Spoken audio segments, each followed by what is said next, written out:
inferior, ¿ya?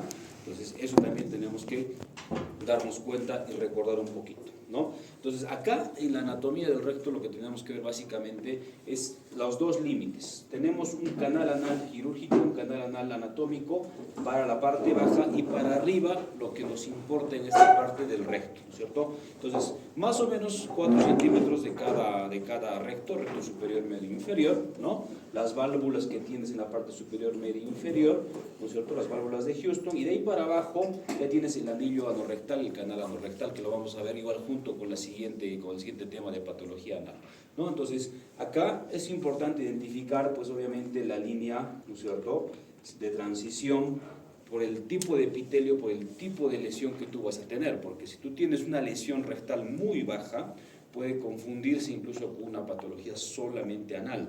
Entonces ahí ya varía, ¿no? Porque es una patología totalmente anal, no rectal, se puede manejar, ¿no?, con una cirugía, incluso con anestesia local, de repente con una sedación, una exploración pélvica bajo anestesia. Entonces ahí vamos a ver la importancia de la lesión que podemos tener mientras más baja sea.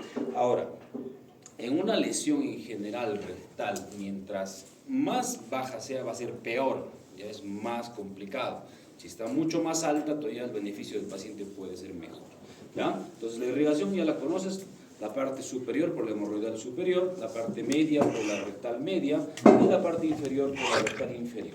Y a veces puede tener un poco de variaciones anatómicas que te pueden dar a veces una complicación con un sangrado. Normalmente cuando operas un recto, ¿no?, tiene una disección fácil de poder liberar si es que tú ubicas el plano que es totalmente avascular, ¿ya? Entonces, pero si es que no ubicas el plano vascular, vas a tener sangrados, y el sangrado puede ser medios difíciles de controlar, porque el espacio que tú tienes, ¿no es cierto?, ubiques una pelvis, no es amplio, y dependiendo del tipo de pelvis también que vamos a manejar en un paciente, si tiene una pelvis muy estrecha, pequeñita, pues ubicar sin llegar a una lesión profunda es complicado. Entonces, si tenemos un sangrado, incluso ha terminado pacientes que han estado con un packing, o sea, le colocas un montón de compresas abajo, lo paqueas, lo cierras al paciente y lo vuelves a reoperar en unos 2 a 3 días si es que no puedes controlar el sangrado, lo cual no es frecuente, les digo, pero si pasa eso a veces es difícil de poder manejar, ¿no? La parte venosa igualito tiene ya la desembocatura para la vena mesentérica inferior en la parte alta.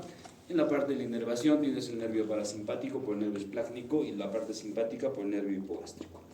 Acá otra cosa importante es manejar esto. No sé si lo recuerdan o si no, hay que buscar realmente cuál es la principal función de este músculo. El músculo PC, ¿no?, el músculo pubococcígeo. Entonces, cuando tenemos, por ejemplo, una lesión perianal, ¿no?, por ejemplo, por una cornada de toro, de repente un parto expulsivo que hace desgarros, pues, perianales, entonces este músculo a veces se lesiona y esto provoca de que el paciente tenga, pues, incontinencia anorrectal, o sea, va a tener, ¿no?, deposiciones totalmente, se le va a salir en cualquier momento y eso es un problema para muchos pacientes. Entonces acá este músculo nos va a servir muchísimo para esa continencia. Si tienes un buen músculo, una buena pelvis, un buen piso pélvico, este músculo te va a evitar muchas cosas como prolapsos, por ejemplo, o después de hacer una cirugía, pues, rectal, ese músculo te va a contener bien el piso pélvico y no vas a tener algún problema, ¿no?, una complicación. Entonces, ¿cómo haces el manejo de este músculo? Le pides al paciente que cierre el ano, ¿no?, que cierre, que dilate, que cierre. O sea, ese es el ejercicio que tiene que hacer el paciente, ¿no?, para entrenar este músculo y que el músculo, pues, tenga una firmeza mucho más importante que al inicio, ¿ya? ¿Qué ha pasado? Ya.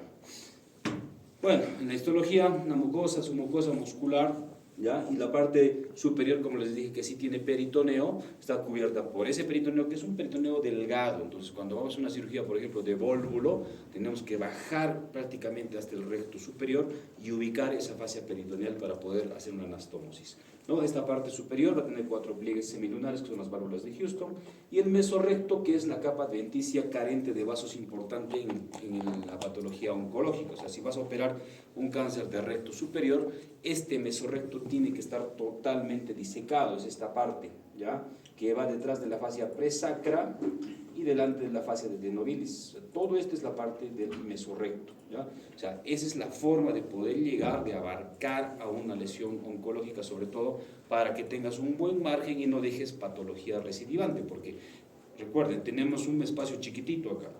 Si vamos a dejar resto de enfermedad oncológica, entonces el pronóstico va a ser malo, a comparación de un paciente que tiene, por ejemplo, un cáncer de colon, que tú lo estás viendo, lo estás tocando, lo estás palpando, acá prácticamente estás operando casi a ciegas cuando metes la mano, ¿no? Entonces hay que tener mucho cuidado de no lesionar esta zona y no dejar ningún tipo de residuo de enfermedad también, ¿ya? Ya. Anomalías congénitas se ven frecuentemente en pacientes neonatos, ¿ya? O sea, tener agenesia anorrectal, si ustedes van a escuchar lo que es la malformación anorrectal, es frecuente, ¿ya? La malformación anorrectal es el MAR, ¿no? MAR alto, MAR bajo, ¿no? Eso lo operan bastante los cirujanos pediatras, ¿no? Entonces, cuando tienes pues un problema que el esfínter anorrectal está ausente, ¿no? Está incompleto, entonces el paciente tiene que hacerse una colostomía, ¿no? Durante un tiempo, y después de eso recién hacer una restitución cuando ya el niño ha crecido un poquito más y ver que el piso pélvico también esté en buenas condiciones, ¿ya? Atresia rectal, malformaciones cloacales, fístula rectovaginal, fístula recturetral, eso se ve en niños un poquito más grandes. También puede haber fístulas, pero ya de otras causas, o sea, puede ser traumáticas, postquirúrgicas o iatrogénicas, también se pueden dar. Otras malformaciones que también se ven junto con, por ejemplo, la deficiencia de pared o déficit de pared, como el onfalocele y gastrosquisis, pero ya con una lesión más grande hacia la parte genital y la parte del recto y del ano. Entonces sí se ve. Ahora, puedes tener otro tipo de patologías también como esto, ¿no? Que se ve un cuerpo extraño. Esto también se ve bastante en el medio, ¿no? Hay pacientes que vienen, pues, incluso inconscientes, que han sido pepeados, han sido drogados, o tienen, pues, digamos, o han sido asaltados, ¿no? Y llegan con un cuerpo extraño. Acá también se ve el cuerpo extraño que está en la parte del recto alto, ¿no? Hay cuerpos extraños que pueden ser incluso metálicos, que pueden ser plásticos, botellas, un montón de cosas que se pueden sacar a veces por vía anal, ¿no? Hacer una exploración pélvica bajo anestesia, hacemos la extracción del cuerpo extraño y se puede solucionar todo. Pero a veces también podemos tener la necesidad de hacer una cirugía, o sea, hacer una laparotomía, porque el cuerpo extraño está muy alto y no llegamos a poder hacer una extracción, y puede ser un poco peligroso para estos pacientes. Ahora, las patologías rectales más frecuentes, por ejemplo, lo que vemos es el prolapso. Esto lo vemos más en pacientes mayores de edad, la verdad. O sea, tener un prolapso en un paciente joven ya te tiene que hacer pensar que el paciente tiene un problema inmunológico importante. ¿Ya? De repente es un paciente portador de VIH, un paciente pues, con deficiencia mental, también agregado que tiene estos problemas, porque no es normal tener un prolapso en un paciente joven, ¿ya? Entonces, un paciente mientras más edad tenga, hace más posibilidad de tener esto por debilidad justamente del mismo piso pélvico. ¿Ya? O sea, los músculos están muy adelgazados, la pelvis está muy debilitada, entonces hay más posibilidad de que el paciente al hacer un esfuerzo físico de ir al baño va a tener tendencia a que aparezca este prolapso. Entonces, ¿qué cosa es el prolapso? Es una protrusión de la mucosa rectal a través del ano. Entonces, acá tú tienes que identificar esto, los anillos concéntricos de la mucosa, o sea, ver que todo es mucosa. Porque si es que se llama prosidencia, es la producción de todas las capas, o sea, la mucosa, la submucosa, la muscular, todo va a salir hacia afuera y ya se llama prosidencia. Si solamente ves que la mucosa está vertida, se va a llamar ahí prolapso, ¿ya? Incluso hay un término que se llama lo que es la lateroincidencia, o sea, todas las capas están afuera, pero no en todo el círculo, sino en la parte lateral o la parte media, es un pedacito nada más. Pero a veces es un poco complicado el término porque a veces no identificas bien, porque estos pacientes a veces vienen con sangrado, vienen con algún problema mucho más específico, entonces es difícil de poder identificar. Entonces, con que hablemos de prosidencia y de prolapso, más que suficiente para lo que nosotros queremos más adelante, ¿ya? Entonces tiene una incidencia baja, más o menos el 0.4 de la población, pero más en adultos, 1% aumenta un poquito más la prevalencia. En el hospital no es muy frecuente la cirugía de este tipo, más o menos se da entre uno o dos pacientes cada 6 meses, o sea, al año estamos hablando de unos 4 o 5 casos máximo, no es mucho tampoco. ¿ya? Aquí hay factores de riesgos desencadenantes. Uno, paciente mayor de edad. Luego, paciente que tiene, por ejemplo, partos vaginales o las grandes multíparas o multíparas que hacen, pues, ha tenido varios hijos y han tenido, pues, obviamente, un trabajo de parto de repente un poco complicado, y ahí es donde puede haber un prolapso de recto, ¿no? Que sea un pujador crónico, pacientes que están estreñidos durante mucho tiempo, igualito, ¿no? Una cirugía pélvica anterior, que tenga diarrea crónica, que tenga demencia o estreñimiento crónico. O sea, todo esto va a ir de la mano a que el paciente pueda tener ese problema, ¿ya? Entonces, cuando tengamos esto, vamos a ver igual las causas, por ejemplo, intususcepción interna, estreñimiento, incontinencia fecal, trauma, embarazo por la misma hipertensión abdominal transitoria que se puede dar en la parte baja, ¿ya? Y más incidencia de enfermos mentales, histerectomizadas, porque no tienes mucho espacio, y ancianas.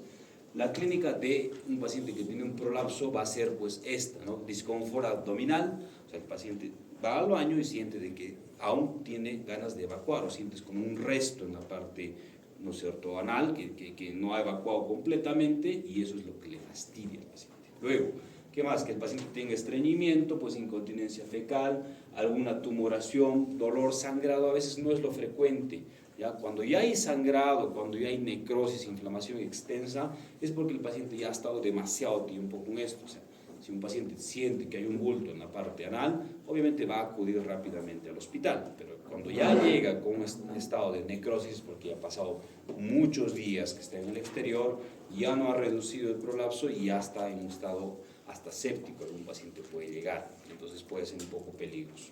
No es lo normal. Acá miren, por ejemplo, una foto de un paciente del hospital, una cirugía programada, que tenía un gran prolapso, o sea, un prolapso bien grande, un prolapso completo, ¿no? Y aparte también tenía, aparte de prolapso rectal, tenía prolapso de vejiga, prolapso vaginal, entonces era una cirugía bien compleja.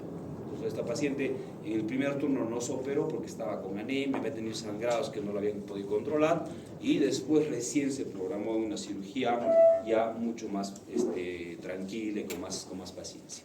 Entonces, cuando tenemos un paciente con prolapso, hay que hacer un buen examen físico, que es lo más importante, obviamente. Después de esto, hacer una colonoscopia, pues básicamente para descartar otro tipo de patologías, no sea una proctoscopia más que otra cosa. O sea, ver que en la parte alta no tengas alguna otra lesión más, porque si vas a tener algo, en una sola cirugía puedes solucionar los 2 o 3 problemas que pueda tener.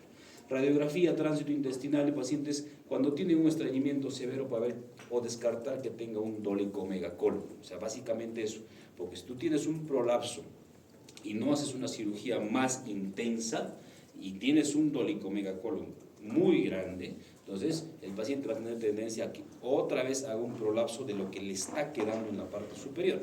Entonces eso también tenemos que saberlo, para eso es este estudio, no lo hacemos de rutina, porque básicamente hacemos el examen físico y hacemos solamente lo que es la proctoscopia, otra cosa más no hacemos, ¿no? Pero las guías te recomiendan que tenemos que manejar todo esto.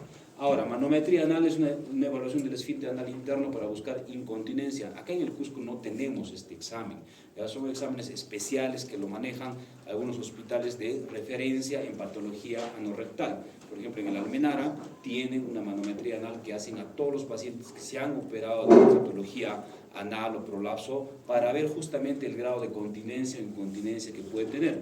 ¿No? Es como un globito como que se ve acá, ¿no es cierto? Incluso le hacen, aparte de esta manometría, le hacen una ecografía transanal, ¿no? Para ver cómo está, ¿no?, la permeabilidad de todos los músculos cercanos al recto y ver que los esfínteres estén completamente íntegros. ¿Ya? Eso es lo importante de este tipo de patología, no tenemos acá en el Cusco, ¿ya? Otro tipo de imágenes que se puede usar es hacer una resonancia dinámica, ¿no? Cuando vamos a ver de repente otra patología más compleja como abscesos o, digamos, tumores medios ocultos que no se pueden ver fácilmente, entonces con una resonancia vamos a tener un poco más de idea lo que estamos buscando, ¿ya? La clasificación de este prolapso básicamente es del 1, 2, 3 y 4, seguramente lo han escuchado. El tipo 1, básicamente ves que no hay un prolapso cuando tú estás examinando al paciente, solamente él te dice que sí, yo siento que sale, entra y sale de esta lesión, ¿no? Y ya por ahí es hasta donde más va.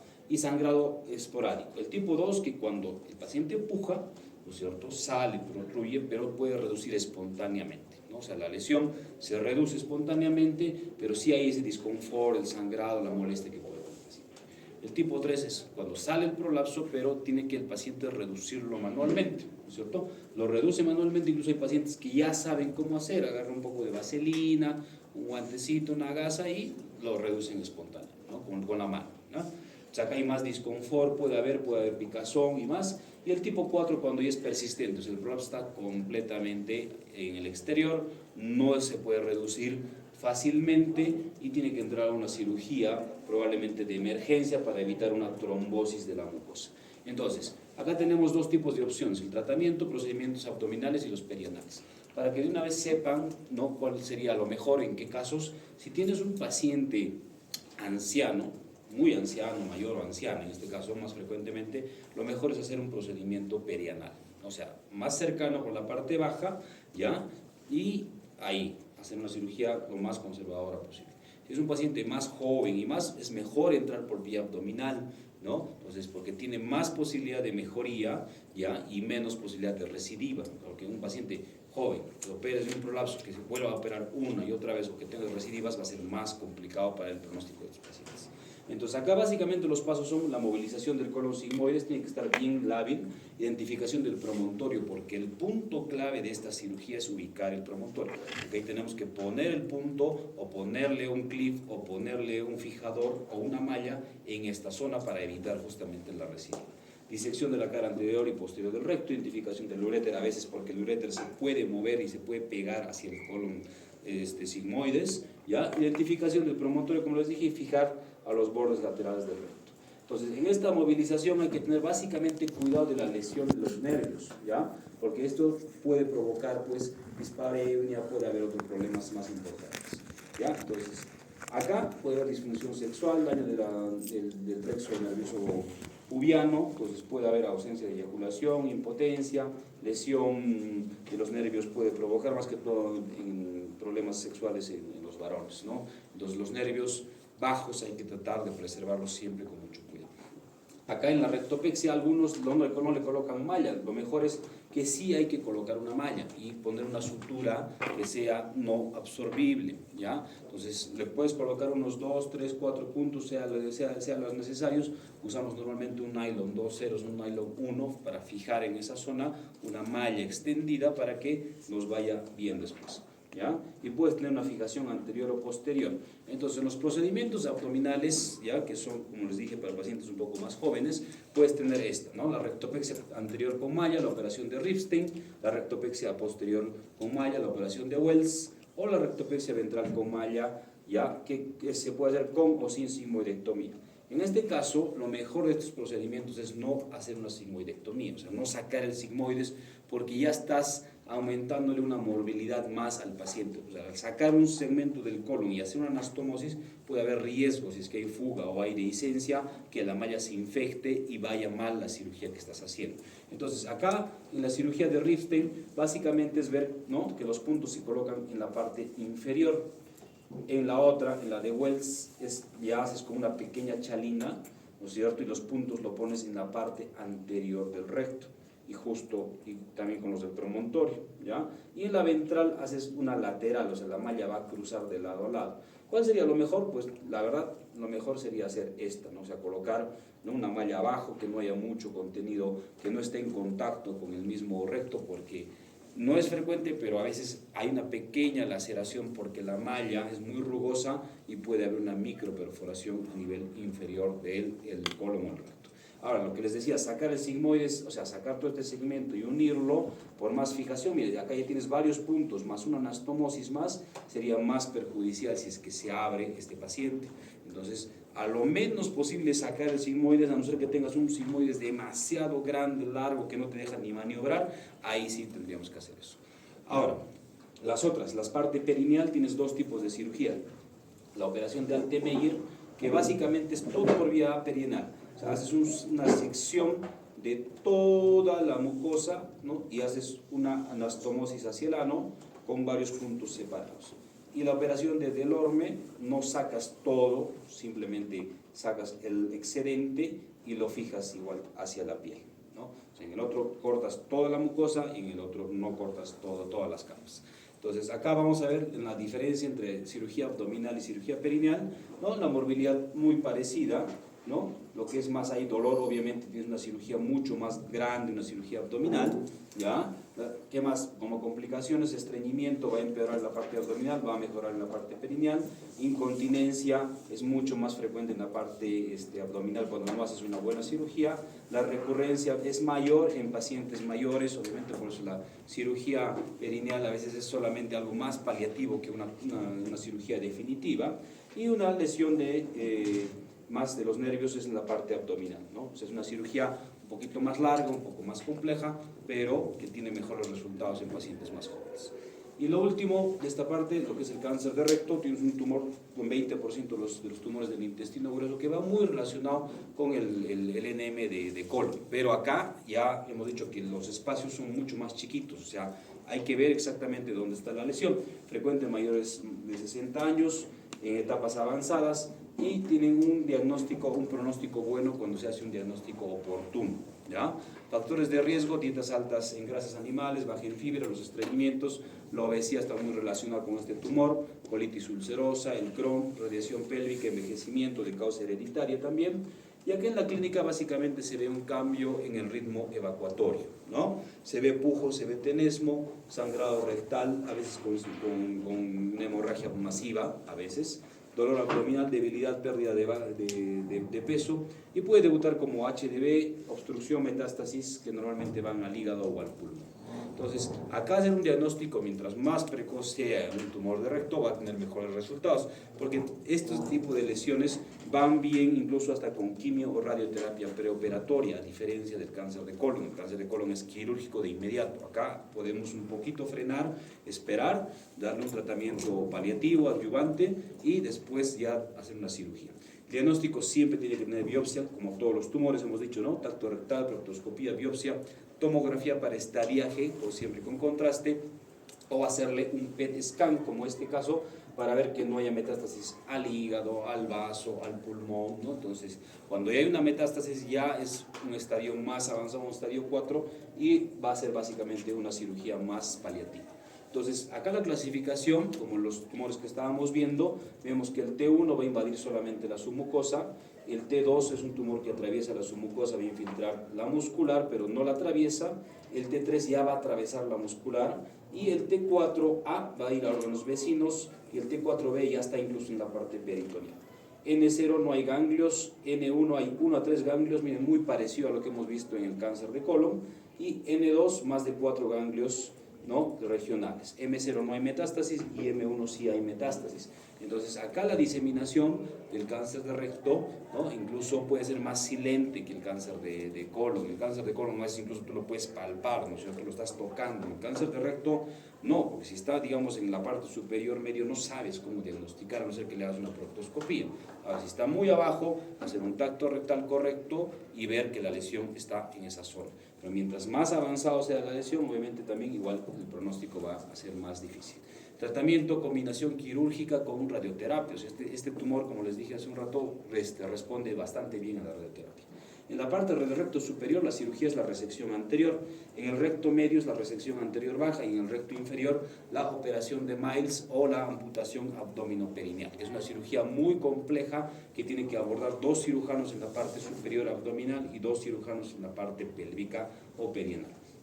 Drain, hay que tener un drain de margen de 2 centímetros, ¿no es cierto? Entonces, en la parte de colon, hemos dicho, son 5 centímetros de margen, acá tenemos que tener 2 centímetros de margen.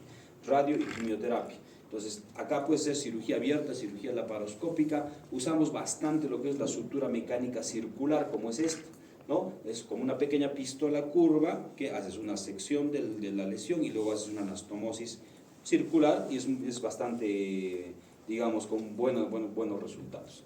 La parte baja, de baja.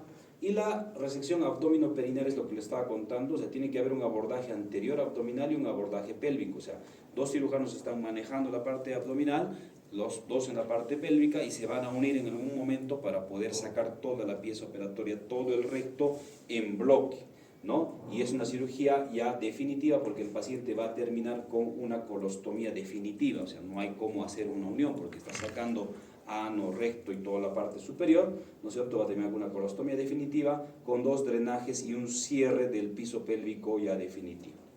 ¿Ah? Y el seguimiento de estos pacientes se va a dar, ¿no? Con marcador el CA cada 6 meses y hacer una colonoscopía, una tomografía también igualmente cada 6 meses. ¿Ya? Entonces, eso es hasta ahí. Ya chicos, dame un minutito por favor, que me están llamando urgente y vamos a continuar ya, espera un segundo.